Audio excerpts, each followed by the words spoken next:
Mais bah oui, c'est 1700 € où tu passes ton chemin, l'ami. Mais non, reste. Si tu es gentil et que tu écoutes 2 minutes avant de critiquer, peut-être à la fin, je vais te faire une petite remise. Ou bien, jingle.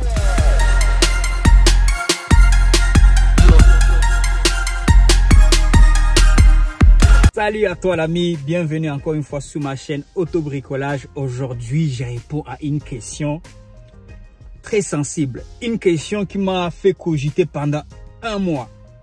Cette question, oui, elle m'a été posée il y a un mois. Andersen, explique-moi comment tu peux me louer ta voiture à 1700 € et rester rentable. Et aujourd'hui, je vais t'expliquer déjà pourquoi je te loue ma voiture à 1500 €. Et je t'avais, comme tu m'as dit d'ailleurs, au fait, c'est même pas 1500 €, c'est 1700 €. Comme bon, tu m'as dit, bah, je te suis, tu m'as pris pas des émotions, je t'ai fait à 1500 €, et malgré ça, tu t'es révolté. Anyway, on est ensemble, tu écoutes cette vidéo, et si tu es gentil, peut-être que je vais faire la remise là, je vais revenir à mes 1500 de départ, ou bien. Mais je vais t'expliquer tout, c'est une vidéo très sérieuse. Parce que c'est une des questions que beaucoup des collègues, des chauffeurs, des futurs collègues se posent, mais le prix de la voiture. Comment je finance ma voiture? D'ailleurs, ça tourne dans les vidéos que j'ai fait. Je suis revenu à chaque fois que je suis allé acheter une voiture.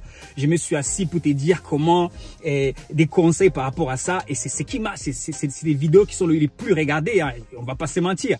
Donc, c'est ce qui t'intéresse le plus. Aujourd'hui, un cas pratique. Avec ma CHR que maintenant j'ai, ce n'est plus quelque chose d'abstrait. Quand je t'avais fait une vidéo sur la CHR, je ne l'avais pas encore. Aujourd'hui, je l'ai et tu te doutes bien que il ne se passe pas une semaine sans que quelqu'un me demande à combien est-ce que tu as une voiture à louer, à combien tu loues. Et il m'est arrivé, maintenant je réponds même plus, tu vois, parce que le but ce n'est pas de choquer les jeunes ou de les faire peur. Mais dans cette vidéo, moi je vais te partager un peu ma vie avec la CHR. Et si je le fais rapidement, je vais te faire aussi une partie ta vie si tu loues ma CHR à 1500 € ou à 1700 €. Parce que ça dépend. Si tu es gentil, je te fais une remise, sinon c'est mort. Anyway, moi ma CHR, tu vois la CHR là que j'ai pris, c'est la meilleure. En tout fait, c'est le plus haut niveau chez Toyota en CHR. C'est la GR. Gazoo Racing. You know. Et celle-là, coûte un peu plus cher. Autour, je crois, même si je me souviens bien, il faut que je vérifie. Cette option-là, elle coûte autour de 5000 €. Donc, ma CHR, concrètement, j'ai pris des petites notes. Elle me coûte le prix de ma CHR de 40 150 €. Quand je calcule sur les 47 mois, 48 mois, parce que bon, j'ai payé un apport de 7000, mais ça, c'est l'ensemble. Ça, c'est ce qu'elle me coûte sur les 4 ans. Après, l'option d'achat, elle est à 3000 €. On va laisser ça. Mais le prix de la voiture, ils affichent ça à 39 000. Mais moi, quand je calcule ce que je vais payer, bon, après, il y a des assurances dedans. Tu vois, tous les mois, il y a des petites assurances qu'ils ont ajoutées. Anyway, ce n'est pas ça le propos. Je t'explique. Comment, moi, je me pose la question, non? Comment, avec tout ce que on se pose la même question. Donc, si tu restes jusqu'à la fin, tu auras ta réponse et j'aurai ma réponse. Tu vas me dire si ça vaut le coup, peut-être que si je me suis fait avoir, je vais la ramener chez Toyota. Et du coup, pour faire vite, au fait, moi, par mois, quand j'ai calculé, avec les assurances et les éventuels entretiens, je me suis retrouvé à 1250 € par mois. Donc, c'est pour ça que je t'ai dit, si je te dis à 1500 €, je suis trop gentil même. Je suis trop gentil parce que j'ai fait les mêmes prix que des mecs qui ont les CHR des 2016 là. C'est 375. Moi, je te loue à 375 la semaine. Je sais que je proposais, hein, tu vois. Et les gars, moi, je vois ce qui se passe.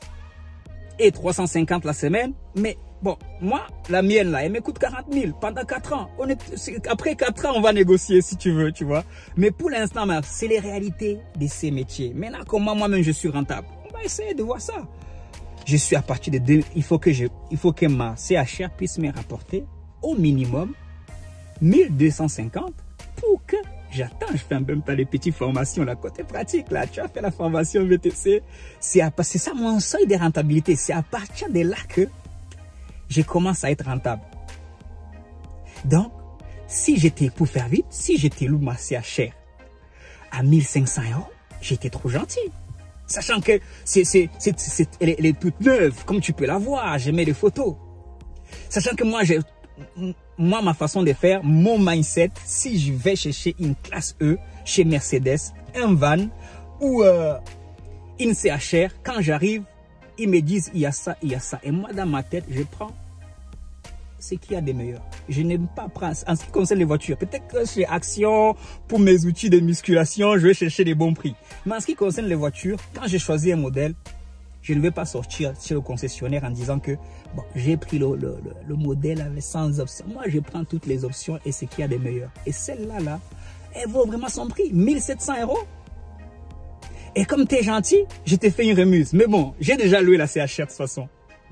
Et je la loue actuellement à 1500 €. Et c'est lui qui la loue. Peut-être qu'il regarde sûrement cette vidéo. Je l'explique en même temps que non, il ne loue pas cher. Pourquoi je suis arrivé à là? Mon assurance me coûte 300 € par mois, frère. Ça fait 3600 €. Hein? J'ai mis que dans les 1250 là. En fait, l'année, ça me coûte 13 600 € en mettant juste 1400 € en entretien. Bon, parce que les premiers 15 km avec l'option que j'ai fait, je ne paye rien. C'est ça. Mais tu me dis, mais Anderson, mais tu vas pas, tu vas prendre tous ces risques là, parce que d'en plus, c'est pas sûr que ta voiture va être louée, et tous les mois et des mois qu'elle va pas être louée, mais c'est pas comme ça qu'on raisonne dans le business. Je te parle, il faut penser long terme. Passer long terme, c'est après les 4 ans, frère. Après les 4 ans. Mais voilà, la façon dont je passe, ça me fait rire. Mais bon, le but, c'est tu vois. Et après les 4 ans, c'est ce qu'on va, moi j'appelle la magie de l'effet cumulé. C'est comme après les 6 ans avec le van. Aujourd'hui, le van qui soit garé, qui soit loué une semaine par mois ou 2 semaines par mois, ça me va parce que j'ai fini de le rembourser. Maintenant, c'est la magie de l'effet cumulé, tu vois. Parce qu'après les 4 ans, justement, c'est là que tu commences à être rentable. Maintenant, c'est ce qui me concerne. Si je vais me regarder, hein. Le but, c'est d'avancer, de proposer des nouveaux formats, grandir, moi, perso. C'est comme ça que je suis. Si tu es autour de moi, si tu es dans mes vidéos, moi, mon premier souci, est-ce que la personne qui regarde mes vidéos, est-ce que la personne qui me suit est en train de grandir? Est-ce que je lui rajoute, à chaque fois que tu regardes ma vidéo, est-ce que ça te rajoute quelque chose? Rajouter quelque chose, c'est pas forcément au niveau de l'argent. Peut-être que je te motive, peut-être que je te donne le moral, parce que c'est pas toujours évident, je sais. Moi-même, le premier, je regarde des vidéos pour me booster. Mais c'est pas juste ça. Mais de ton côté, si tu loues ma CHR à 1500 €, arrête de te focaliser sur les 1500. C'est rien, 1500 €, 1700 € ou 2500 pour la classe E ou 2200. Focalise-toi. Maintenant, prends ton stylo comme moi. Écris justement. Moi, je sais qu'à partir de là, je serai en fonction de ce qui sort. Toi, qu'est-ce qui te reste? Quand tu loues ma... En plus, là, moi, je la loue, je me prends pas la personne à qui je l'ai loué à 1500. Je ne lui dis même pas fait que 6000 km. Mais bon, maintenant, si je vois qu'il essaie de, tu vois, de faire des trucs bizarres ou de mettre, sur le monde des petits, on peut se croiser à tout moment, de mettre un deuxième chauffeur, je le saurai. Il faut que ça reste raisonnable, mais je lui mets pas toutes les conditions. Et encore, tu vois, c'est parce que c'est un bon gars, tu vois. Il me rend d'autres petits services, tu vois, c'est vraiment un partenaire. Des comme lui, je crois qu'il n'y en a pas beaucoup. Jusqu'à présent, parce qu'on est tous des hommes, les hommes changent en bien ou en mal. Je mets toujours un petit bémol, une petite parenthèse là-dessus, mais anyway. Pourquoi tu te choques quand je te dis que moi, CHR, j'ai la loue à 1500 €? Qu'est-ce qu'il y a? Comment? Oui, c'est vrai, tu poses la bonne question. Ta question que tu poses, moi, je l'aime beaucoup. Elle m'a fait cogiter pendant un mois et je vais te la répondre. Comment je reste rentable en louant une CHR à 1500 €? Écoute, quand tu fais un chiffre d'affaires de 5000 €, tu enlèves 1500 €. Il te reste 3500. Supposons, c'est le minimum que je donne. J'ai fait les calculs mentaux direct comme ça, là. Maintenant, c'est à toi de t'organiser. Pourquoi vous voulez toujours taper les doigts sur les mêmes personnes? Anderson, les loueurs de voitures, Uber. Là où on vous prend de l'argent, là, c'est pas, c'est là où tes TVA que tu dépenses à gauche, à droite, tes impôts que tu ne sais pas comment jongler, et des 45%, c'est là que ton gros argent va, mon ami. Oui, toi, puis au bout de moi, qui t'a dit d'ailleurs que quand tu commences le business, ton premier focus, c'est d'être rentable. J'ai déjà regardé cette vidéo.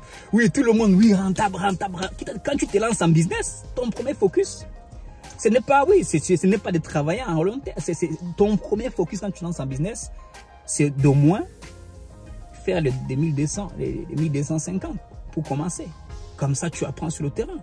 au moins rentrer dans tes charges. Ça doit être ça ton premier focus. Maintenant que tu rentres dans tes charges, ce qu'on appelle les sauts de rentabilité, tu essaies de voir comment tu peux faire maintenant pour optimiser, pour gagner quelque chose. Pourquoi tu t'es choqué? Tu travailles pour toi, c'est ton entreprise. Sois pas choqué. Même si tu viens, tu gagnes 500 euros, ça fait quoi? Tes 500 euros avec ton entreprise, moi je préfère gagner 500 euros par mois avec une entreprise qui va grandir avec moi, que j'ai ouvert, que devant moi j'ai pratiquement 100 ans pour la rendre rentable. Si je ne la rends pas rentable, mon fils va la rendre rentable, bien sûr. Mais que de travailler pour un salaire, même si ce ne serait-ce que c'est 3 000 euros, 2 000 euros. Voilà, mais c'est pour ça moi je dis booster ton mindset des business. Oui, tu peux louer ta voiture même à 2 000 euros et rester rentable. Va faire ton chiffre d'affaires. Quand tu fais tes 5 000 euros, tes 6 000 euros, enlève les 2 000 euros et te reste 4 000. Comme d'habitude, j'aime toujours, simplement. Ça, écouter ce terme, on commence à, tu vois, à faire la confiance. Mais non, ça ne me dérange pas, tu vois. Mais simple, le business est simple. C'est demande à ton grand-père. Le business, s'il a prospéré dans les affaires. Moi, mon grand-père, il a prospéré dans les affaires, il savait même pas lire ni écrire. Le patrimoine qu'il a au village, là, moi, je ne l'ai pas encore bâti. Donc, c'est pas une histoire de tu sais lire, tu as tes diplômes. Non, laisse ça à côté. Dans le business, c'est pas ça. Donc, voilà, moi, je t'ai fait rapidement avec le cas de ma CHR. Pourquoi je la loue à 1500 euros? Pourquoi les collègues la louent à 1500 euros? Pourquoi je la loue à 1700 euros, même s'il faut? Et je t'ai dit, en bref, que c'est à toi de t'asseoir et d'écrire et de te dire, ok, ça m'écoute ça. Moi, je me suis assis, j'ai dit, ok, concrètement, ça me coûte quoi? Même si je vais, le gars, il me dit, la CHR, elle est en TTC et à 39 000, moi, je prends, je calcule. Maintenant, il y a des choses que je pourrais enlever. Je pourrais enlever les assurances. Il faut étudier tes contrats. Au lieu d'étudier toujours là, tu vois, étudier tes contrats et voir comment, justement, tu peux, quand tu es au début, tu loues, la location, d'ailleurs, c'est pas ce que moi, je conseille. Comme bonus à la fin, justement. Le bonus de la fin, c'est juste après les 4 ans. Mais ça, c'est pour moi. Mais toi, après que tu es loué pendant 6 mois et que tu t'es battu pour rester là, tu t'achètes ta voiture. Maintenant, tu rentres dans la cour des grands. Mais tu t'es bas au début. Tu t'es bas au début, tu vois. Après, au fur et à mesure, au fur du temps, il y a des choses que tu vas comprendre au fur du temps. Tu vois, pourquoi, tu vois, au fur du temps, il y a des choses que tu vas comprendre et tu vas les mettre en place et tu vas avancer. Tu ne vas pas tomber parce que tu es sur ton bricolage. Moi, je suis déjà tombé pour toi. J'ai déjà fait faillite pour toi. Donc, si tu restes humble et que tu écoutes les conseils que je te donne, il n'y a pas de raison que tu fasses faillite ou que tu manques de quoi manger. Il y a plusieurs façons de faire. Ou bien. Mais, tout ce que tu dois faire, arrête de cogiter, de faire des cadeaux et bas, lance-toi, jette-toi déjà à l'eau. Tu vois, il y a une citation que j'aime beaucoup dans le monde entrepreneurial, c'est qu'un entrepreneur, c'est quelqu'un qui a son parachute bien sûr, et il se jette sur le toit, et c'est pendant qu'il descend qu'il commence à essayer de trouver comment, tu vois, il va pas s'écracher sur le sol. Est-ce que moi je réponds à ta question, ou je dois refaire une autre vidéo où je vais écrire, j'ai déjà fait, je peux t'écrire, tu gagnes 5 000 euros, tu enlèves 1500, tu gagnes 6 000 euros, tu enlèves 1500, et toi-même tu peux le faire. Quand je parle de 5 000 euros, moi je n'inclus pas la commission de 25% ou de 20%, de 15% des applications. Après, au niveau des impôts, si tu es en SASU, c'est pour ça que je t'ai fait des vidéos. Je t'ai dit, fouille les histoires des micro-entreprises. Lance-toi en SASU, si tu veux vraiment le faire. Maintenant, si tu veux te tester aussi, vas-y à micro-entreprise, il n'y a pas de souci. Tu vas te tester et au bout d'un moment, tu vas t'organiser, tu vas te faire un plan, tu vas te fixer des objectifs. Le but, c'est de ne pas rester locataire longtemps. Le but, c'est de louer pendant 6 mois. Tu te dis, ok, pendant 6 mois, j'ai loué, ça va me coûter 1500 euros. Mais je me décide aussi, pendant que je paye Andersen 1500 euros, je vais moi-même mettre 1500 euros de côté. Je n'ai qu'à mourir de faim s'il faut. Je fais une grève de faim. Ah oui, le business, c'est pas pour des... Tu vois, tu mets 1500 à côté, au bout de 1 an, fais 1500, même au bout de 6 mois, fais 1500, au bout de 1 an, tu fais 1500 x 12. Est-ce que tu t'achètes pas ta propre CHR? Est-ce que tu t'achètes pas ta propre je ne sais pas quoi? Là, tu vois, là, tu rentres à la dure. Au lieu de pleurer, là, de rester là, trouver des 1000 excuses. On est ensemble. J'espère qu'encore une fois, cette vidéo t'a été utile. Si c'est le cas, c'est vraiment fraternellement, c'est pour encourager quelqu'un, c'est amicalement. Ma façon de faire, c'est celle-là. Je te présente les choses et j'apprends dans les commentaires. Dis-moi ce que tu en penses. Dis-moi s'il y a des points que j'ai sautés. Et le but, moi, je suis là, transparent. Je prends les risques que je dois prendre. Je partage avec toi. Pas dans le but de créer des animosités. Non, non, loin de là. Mais dans le but de dire à quelqu'un, arrête de te trouver des excuses. Non excuses. Tu vois, lance-toi, jette-toi et puis tu verras. Si tu as les 1500, loue la voiture et lance-toi. L'expérience, tes 1500 euros, c'est pas le prix de l'expérience. C'est même pas le prix. L'expérience que tu vas acquérir, ce n'est même pas le prix. Tu peux même mettre plus, tu vois. Ce qui compte, c'est que tu te lances, que tu te crées ton univers à toi, tu te crées ton petit truc à toi et tu avances tout doucement. Voilà, j'ai répondu à cette question. On est ensemble. God bless you. Peace.